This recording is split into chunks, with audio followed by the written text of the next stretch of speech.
KDJ Show back here on WVOX, 914-636-0110. Here every Tuesday night talking boys and girls lacrosse, baseball, softball, whatever you want to talk about. Again, call in 914-636-0110. Episode number 17. We're down to the final week of the season in Section 1, really in Section 1 athletics, but of course in the spring season. And then the city meetings are all being held basically next week, Tuesday, Wednesday, Thursday, at the office in BOCES. And the playoffs get underway, and before you know it, you blink, and the baseball and softball players are over, and boys and girls lacrosse teams are moving on to the state tournament.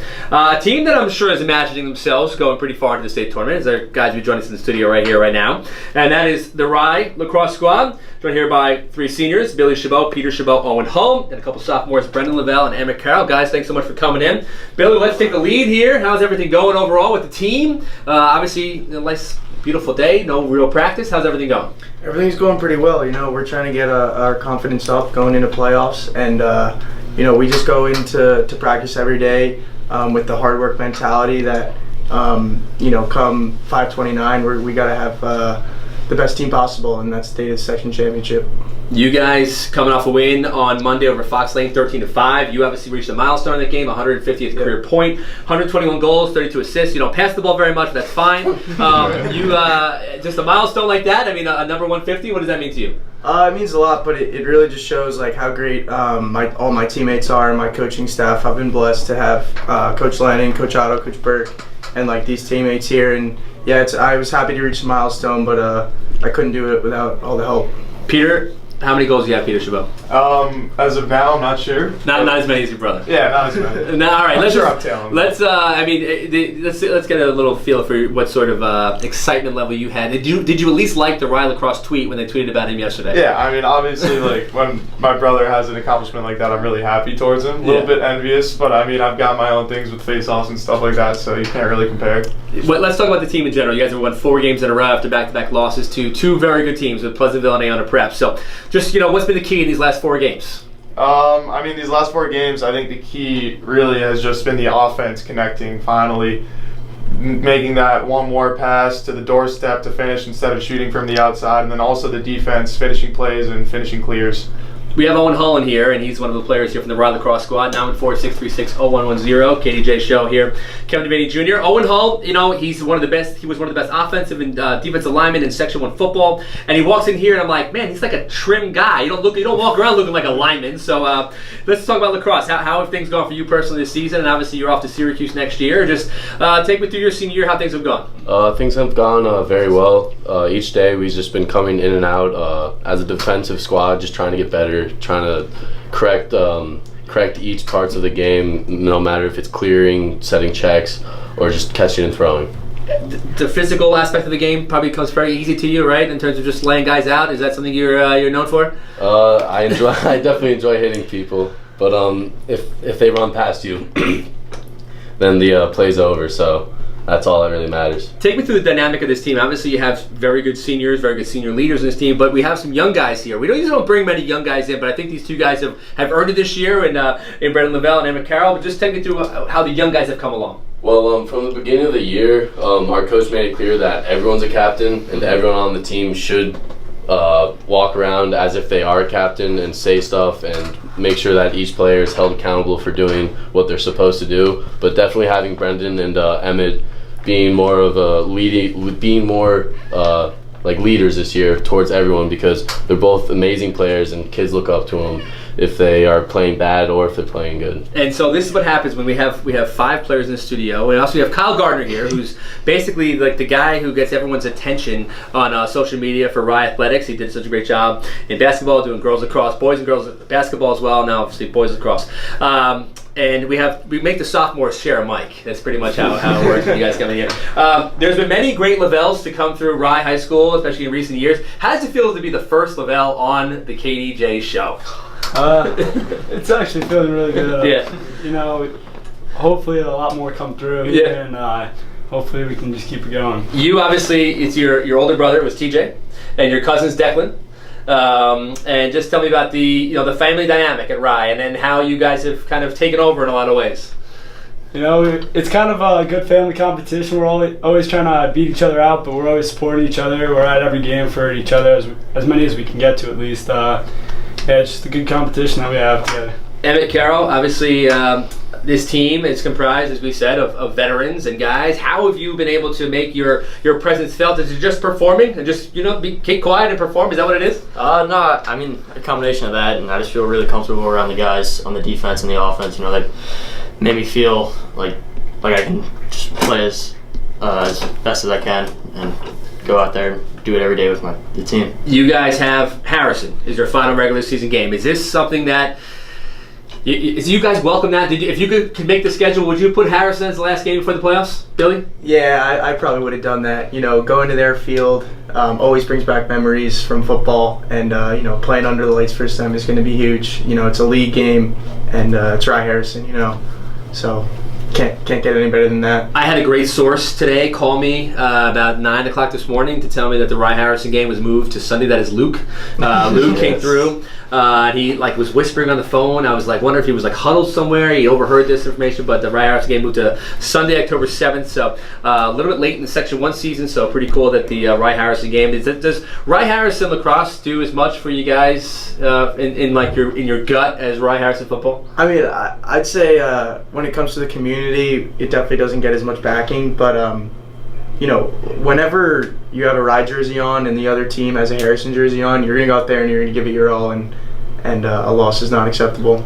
KDJ Show back here on WVOX, the Whitney Global Media Station, 1460 AM, around the world, WVOX.com, 914-636-0110. We had the boys from Rye Lacrosse here, 11-4 squad. As you said, their losses are pretty good. They lost to Pelham by a goal, John Day Cross River, the top team in the section this season. Pleasantville, maybe one of the top 2 or 3 teams in the section, and then Iona Prep, a 1-goal, 4-3 game, and we'll talk about that in just a moment. But we have our caller from before our last commercial break.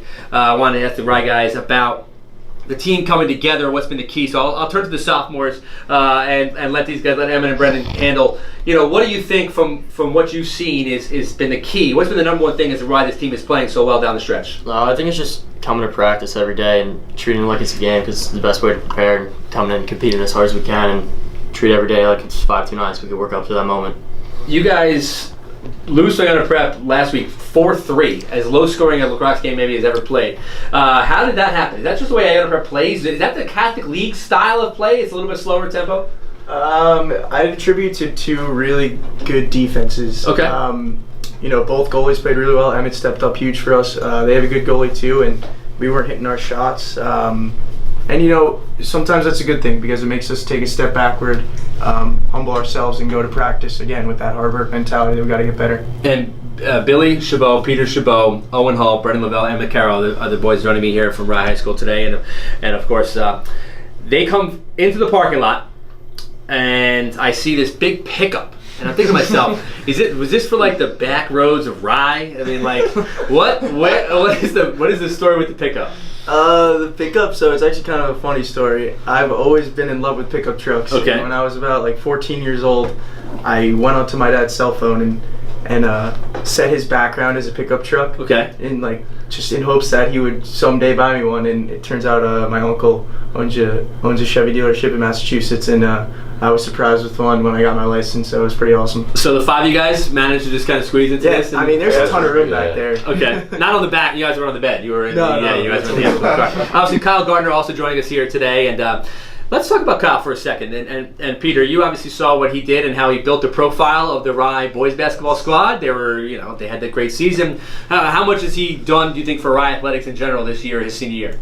This year he's kind of changed the way that people look at Rye athletics, I think, because Rye athletics, in terms of the athletic community in Rye, is just everybody's always on top of it, but outside of that, I think it kind of diminishes rapidly, and Kyle's really expanded that circle and really included the whole town, and obviously more places now. So with new social media and things that kids look at on their phone right when they take their phone out, instead of having to look up articles on the computer, he really just kind of gets it out there where people can see it and where people want to see it. It's very interesting. He's actually been a little bit of a test case. It's something that I've studied for my own self about how I do my job on a daily basis. And I'm like, wow, Kyle does it this way. Maybe I should start doing it that way also. Sure that every day we just come in and we grind as hard as we can. We get better. We make the players around us better. And doing that every day will just make it so you're prepared for each game. I know there was maybe early season, an early season matchup. I don't know exactly sure the date. It was pretty much like early. It was April 7th. So you played Pelham on April 7th, and was built as basically the two best teams in Class C. They beat you guys by a goal. And first about them, I mean, when you look back in that game, you guys all kind of just shook your head, like in disgust or frustration. I don't know what it was, but how do you guys look back in that game now, and how different team you might be today? Well, after that game, we really took a step back and realized that we aren't as good as we thought we were, and that we really needed to get a lot better, because each day we act as if it's 5-2-9, and each day we think, like during the Pelham game, our coach kept saying, treat today like it's 5-2-9, because it really could be. If that was 5-2-9, we would have lost. Be careful with the language here. We go now to Hen Hud. How do you look at Hen Hud sitting at the number 1 seed, the number 1 team in Class C? They haven't played you guys yet. So when you look at Hen Hud, do you think they're the team to beat? How do you look at Hen Hud now going down the stretch? I feel like we just play any team that we play, we can just beat. If we play Rye Lacrosse and we just come execute every time we can step on the field. Yeah, again, let's turn to the veteran guys, because you guys have been through this before. Hen Hud, have you, just what do you know about them? That will beat anyone. And just to add to Alberto's question, I want to add, we have a constitution every day that we read before practice and before every game, with the words that we try and live by, with our team goals, and with just different little motivation things, and it just reminds us every day how lucky we are to be out there, and it kind of just sets the tone for practice. How have you guys, it seems like you guys have taken it very seriously, you three guys, the 3 seniors and captains, and how have you taken that leadership role on the team? And obviously something like that is something that not every team does. So was it something you learned from an older player or a former player, or where did you just adopt that? Yeah, I've been lucky. You can say he's a very good kid, and he gets work done on pace and like he's supposed to. Peter obviously gets work done too as well, but he's more of a goofy kid. He likes some crack jokes during practice. You can always get a funny laugh out of him.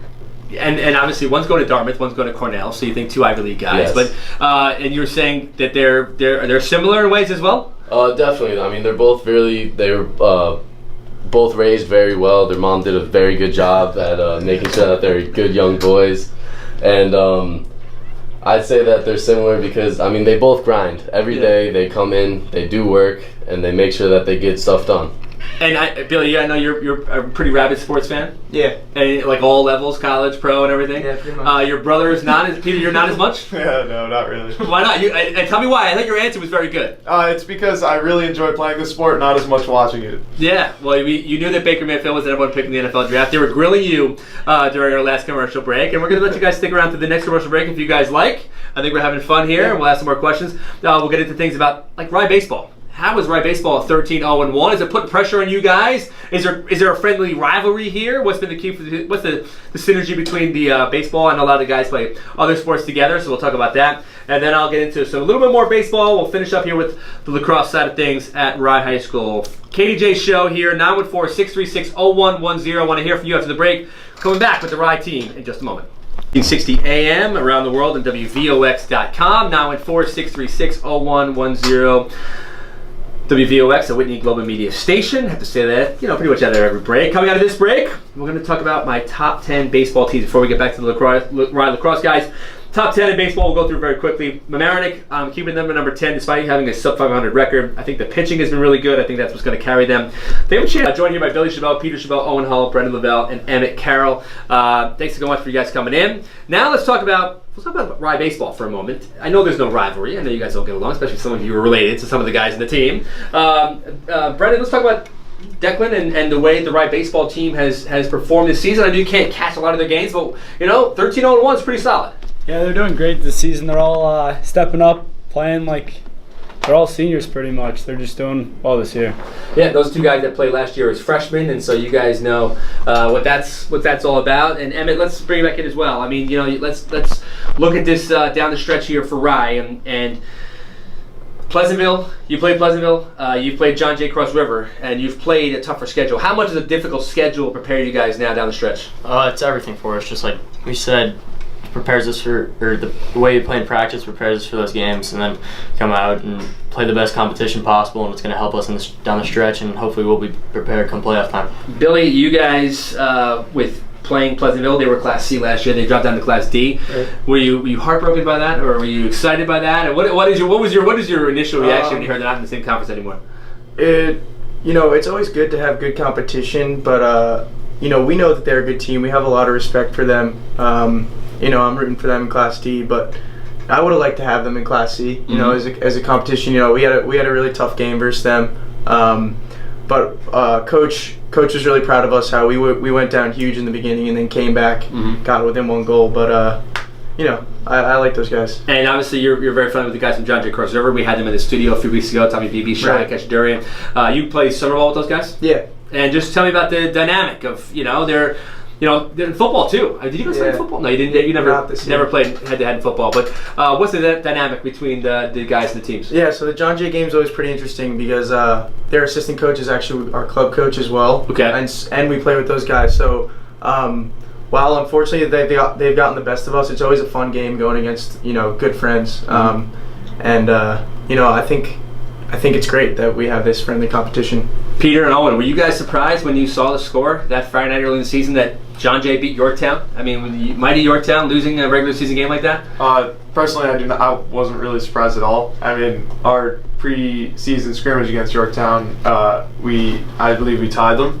And knowing all the guys on John Jay, I think that they were on the same level as Yorktown and us, and I knew it was going to be a battle.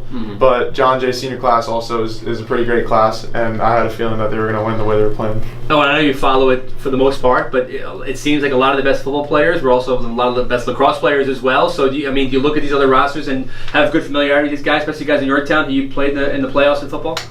I definitely know a handful of the kids just from football, like Brett Maycart, Shai Kachadorian, just like lining up against them every game. It kind of like has made friendships better, and it's really nice being able to play all these sports and meet all these new people. And so you guys play football and lacrosse. You have Dino Gar in the fall, then you have Steve Lennon in the spring, and they're very similar, am I right? No, they're not at all. I actually emailed Coach Lennon today, and I was like, I'd love to have some of the guys on the show, and he wrote back within 5 minutes, and he knew exactly what I was talking about. I'm like, Dino would have no idea, no clue that there's a show going on or who he knows who I am. But how do you guys make that transition? How do you guys like playing for two drastically different coaches like that? Well, first of all, I love both of them. They're both amazing coaches, but it's totally a transition. Like you talk to Coach Gar differently than you talk to Coach Lennon. Coach Lennon communicates more than Coach Gar. Coach Gar is totally invested in practice, and not that Coach Lennon isn't, but they're super different. But it's actually good because you learn to adapt to the different environment. You learn to talk to different coaches. And you just got to know what your coaches like and what your coaches don't like. And the expectation and everything. Yeah, I mean, it's obviously a little different. Are you guys heartbroken that Dino Gar will never yell at you again in football? Like Dino would always say, if he yells at you, it means he loves you. So definitely heartbroken. Definitely going to miss football, and definitely going to miss Coach Gar. I know Brendan Lavelle is gearing up for a big season in football. Let's talk, Brendan. I mean, obviously lacrosse is something you guys both. Let's talk about the recruiting first. You guys both as sophomores. How has the recruiting interest picked up for both of you guys? Well, there was a rule made last spring that you can't, or the coaches can't reach out to you, and you can't even be in contact with them. So I guess it's just been kind of nice to be laid back and just focus on school and lacrosse and hockey and football for Brendan. Yeah. And just stuff like that. It's just been nice to enjoy life and not have to worry about the hectic stuff with that. But do you have your eye on any schools or anything out there? I guess academics first, and then we'll see whatever possibilities we have. All right, Brendan, football-wise, I mean, I don't know what you think your future is going to be, football or lacrosse, but just how excited are you about the football season being? I think the day you finish lacrosse season this year, I mean, Dino's going to want you for 7-on-7, am I right? Oh, yeah. It's all I'm going to look forward to all summer. I'm just can't wait to go out there, especially for Rye Harrison. Yeah, it's just a lot of fun this year. What could we expect, Billy, out of Brendan? Just what could we expect next season out of him? Brendan's a sophomore, but he's a senior in my mind. He's one of the hardest working kids I know. And I know he's a junior captain, which is rare in football. And he's going to go out there and he's just going to give it all he got, win, lose, or draw. And how much did you see him and also Declan last year? How much did you see those guys develop into, varsity football players? They developed so quickly. They both. Brendan didn't even play football his freshman year. Mm-hmm. He came in his sophomore year and was an immediate starter, which is again very rare. Mm-hmm. And Declan made the transition from JV to varsity terrifically. He learned from every game, and by the end of the season, he was one of the top quarterbacks. I'm going to put you guys in the spot. Who is a guy on the lacrosse squad who maybe you didn't expect a big year from? Who's underrated? Who's the unsung hero of this team? Unsung hero. I'm gonna go with Seamus Carroll. Seamus Carroll. Who do you think? Yeah, I just whispered to Billy Seamus. As So he you- did. No, he stole your I was answer. gonna go with Ellis Tucci or Seamus Carroll, but I'm going with Seamus Carroll. Oh, and do you have a guy in mind?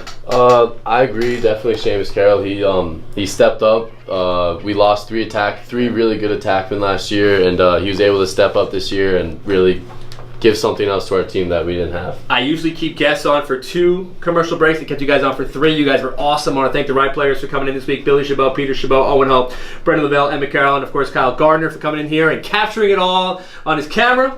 And I want to thank everyone for listening to this week's KDJ Show. It was another fun show. I want to hear from you, 914